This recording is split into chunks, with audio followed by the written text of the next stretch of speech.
マイの日本語ポッドキャスト。皆さん、こんにちは。マイの日本語ポッドキャストへようこそ。マイです。皆さんお元気でしょうか？私は元気です。はい。ですね、一昨日私唐揚げを作ったんですよ。皆さん唐揚げって知っていますか？うーん、日本式のフライドチキンって言ったらわかりやすいかな。うん。醤油とか、あとはニンニク、生姜に鶏肉をつけて、そこに片栗粉をまぶして油で揚げる料理のことです。はい。で、私ちょっと久しぶりに作ったんですけれども、今まで作った唐揚げの中で一番美味しく作れました。本当にね、もうサックサクでお肉柔らかくてジューシーで、本当に美味しかったです。うん。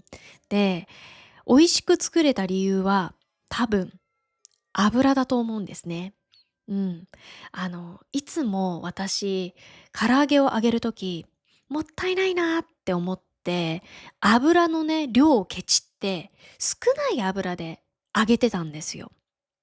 でも、本当は唐揚げって、たっぷりの油で揚げた方がいいんですね。その方が美味しく作れるんですよ。うん。なんですけど、いつもケチって私少ない量だったので、だけど今回はちょっと多めの油で揚げてみようって思って、あの、結構たっぷりの油でね、唐揚げ揚げたんですよ。そうしたら、うまく揚げられたんですね。うん。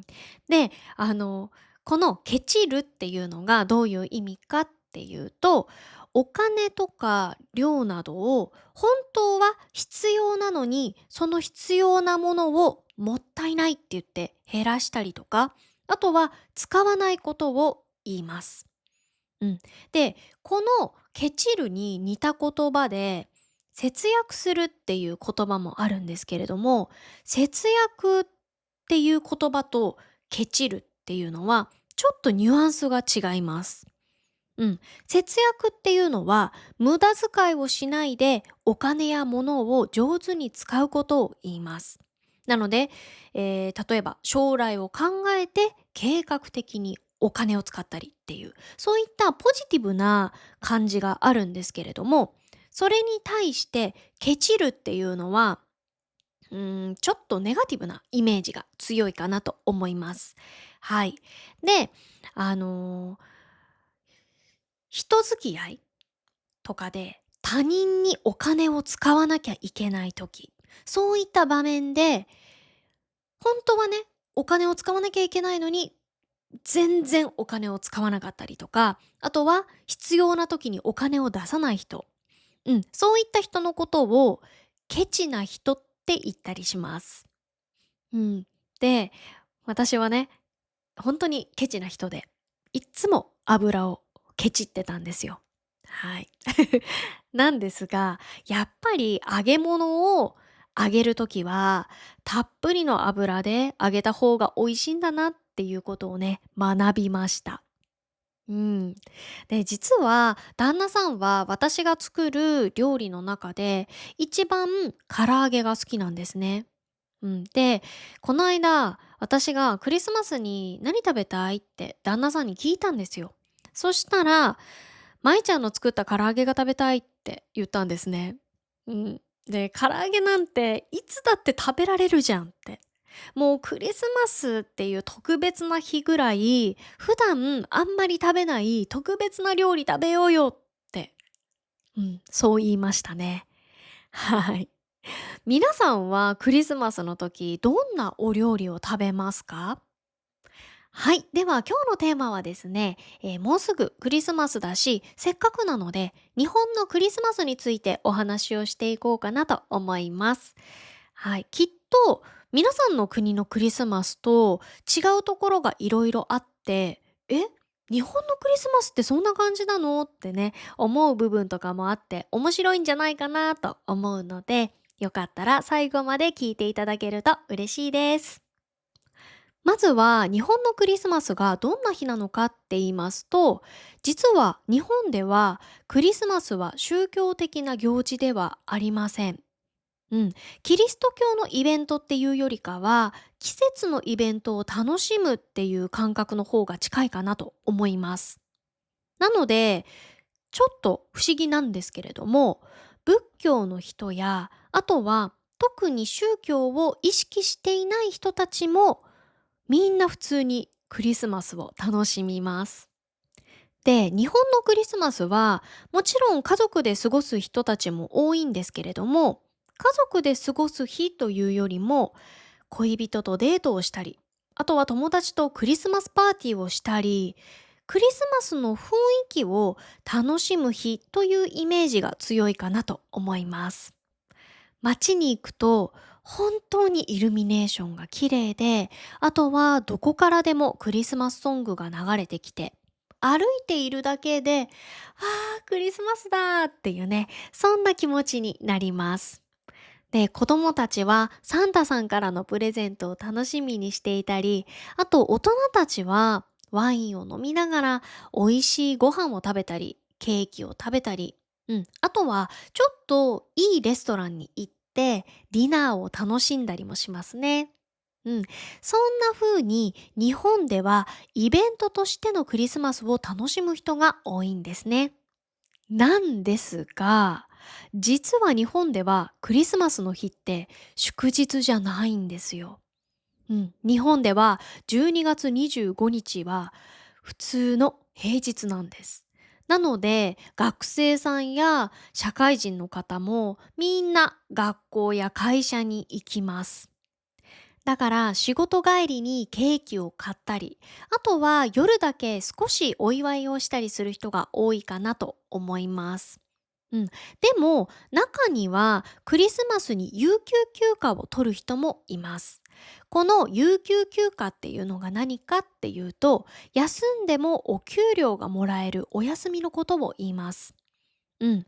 で、この有給休暇を取ることに対して、否定的なね、考えを持っている人もね、結構います。なので、なんでクリスマス有給休暇取るんだっていうね、そういった人もいるんですけれども、私は個人的にクリスマスに有給休暇を取ることは全然ありかなと思いますね。で、日本はね、こんな感じでクリスマス祝日じゃないので、私は今までそれが当たり前だと思っていたんですね。でも、韓国に来て、それで韓国はクリスマスが祝日っていうことを初めて知った時、すっごいびっくりしたんですよ。え、韓国って12月25日祝日なのってね、本当にびっくりしました。うん。で、今はね、韓国に住んでいるので、12月25日祝日っていうことがね、すごく嬉しいんですけれども、でも、ちょっとまだ慣れない部分も正直ありますね。そんな日本独特のクリスマスなんですけれども、実はもう一つ、外国人の方たちが特に驚くんじゃないかなっていうことがあります。それが、日本のクリスマスといえば、ケンタッキーという点です。うん。ここで言うケンタッキーは KFC のことです。皆さんご存知の通り、KFC はケンタッキーフライドチキンの略なんですが、日本では単にケンタッキーと呼びます。え ?KFC? なんでって思いますよね。これは1970年代からクリスマスにはケンタッキーというキャッチフレーズとともにクリスマスキャンペーンを開始したことがきっかけだそうです。うん、クリスマスに七面鳥を食べる国が多いかなと思うんですけれども、日本では七面鳥が手に入りにくいため、代わりにフライドチキンが広まったと言われています。そのため日本ではケンタッキーのクリスマス用チキンは必ず予約が必要で、当日になるとお店の前に長い列ができます。で、店舗によっては予約なしでも当日買えるお店もあるそうなんですけれども、売り切れて買えないことの方が多いので、やっぱり予約は基本かなと思います。ちなみに私が子供の頃は近所のねケンタッキーではクリスマスの日は予約した人しか買えなかったっていうのを今でも覚えています。それからクリスマスが近くなるとケンタッキーの CM もたくさんテレビで流れるようになります。その CM で使われている曲が日本人なら一度は聞いたことがあるクリスマスソング、竹内まりやさんの素敵なホリデーという曲です。えっとね、クリスマスが今年もやってくる。悲しかった出来事を消し去るようにっていうね、こういった曲なんですけれども、これを聞くとね、わあ、クリスマスだとかね、あとはもうすぐ今年も終わりだっていう、そんな気持ちになる人が多いかなと思います。本当にケンタッキーとクリスマスって日本では強く結びついているんですね。ちなみに私の個人的な思い出なんですけれども、高校生の時に友達4、5人でクリスマスの日遊ぼうよっていう話になったんですね。で、その友達の中の一人がケンタッキーでアルバイトしてた子がいたんですよ。そう、それでその子が「ごめん、クリスマスの日、絶対にアルバイトを休めなくって、もう絶対出勤しなきゃいけないんだよね」って。「だからごめん、クリスマス遊べないや」って言って断られたんですよ。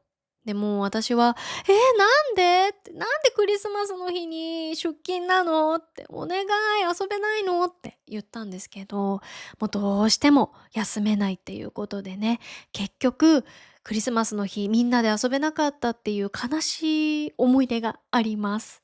うん。で、ケンタッキーでアルバイトしてた友達からね、聞いたんですけど、ケンタッキーはやっぱり本当にクリスマスの日ってたくさんのお客さんたちがチキンの予約をするそうなんですよ。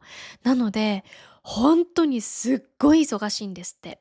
だから、クリスマス当日は社員さんもアルバイトさんも絶対に休めないんですって。もう必ず出勤しましょうねみたいな、そういった感じだそうです。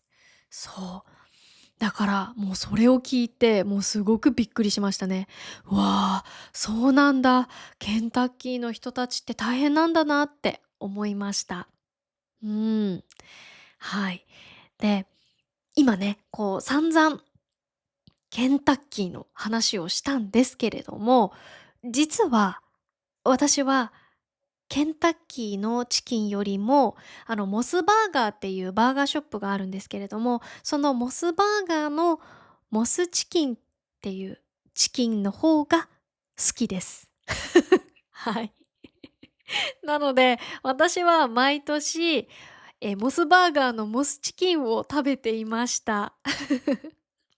はい。で、日本ではクリスマスにチキンは外せない定番メニューとなっていますが、実はもう一つ欠かせないものがあります。それはクリスマスケーキです。うん、日本のクリスマスでは、ショートケーキ、いちごの生クリームのケーキですね。ショートケーキが定番なんですけれども、もちろんチョコレートとか他の種類のケーキもね、たくさんあります。定番っていうのが何かっていうと、いつも使われたり、みんながよく選ぶもののことを言います。例えば、マクドナルドで言ったら、ビッグマックが定番メニュー。こういったね、感じで使います。で、クリスマスの時期になると、コンビニやスーパー、あとはケーキ屋さんとか、いろんなところでクリスマス仕様のケーキがね、並びます。あの、私も小さい時、クリスマスケーキを必ず食べていました。で、クリスマスケーキを食べながら、ホームアローンっていう映画をね、よく見ていました。皆さん、ホームアローンって見たことありますか？なんか、クリスマスになると、この映画がすっごく見たくなるんですよね。うん。ホームアローンっていう映画は、ケビンっていう男の子が主人公なんですけれども、クリスマスの日に家族がみんな海外旅行に行ってしまって、ケビンだけ一人家に取り残されてしまうんですね。で、そこに泥棒が入ろうとします。それでケビンは家の中にあるいろんなものを使って泥棒と戦って家を守るっていう、そんなお話です。これがね、本当に面白いんですよ。うん。なので見たことない方はぜひ一度見てみてください。はい。ちなみに私は今年のクリスマスは家で美味しいお肉とクリスマスケーキを食べながらホームアローンを見ようねって旦那さんと約束をしています。こんな感じでお家で美味しいチキンとケーキを食べながらクリスマスを楽しむっていう人もいるんですけれども、外に出てクリスマスを楽しむ人もたくさんいます。はい。ということで最後にクリスマスにぴったりな東京周辺のおすすめスポットを2つご紹介したいと思います。まず一つ目は、東京の丸の内という場所で開催されている丸の内イルミネーションです。これは約1.2キロに及ぶ丸の内中通りっていうメインストリートがあるんですけれども、そこを中心に約250本の街路樹がイルミネーションで彩られています。はい。で、この街路樹っていうのは、道や通りに植えてある木のことですね。はい。それを街路樹と言います。もう一つは東京ディズニーシーです。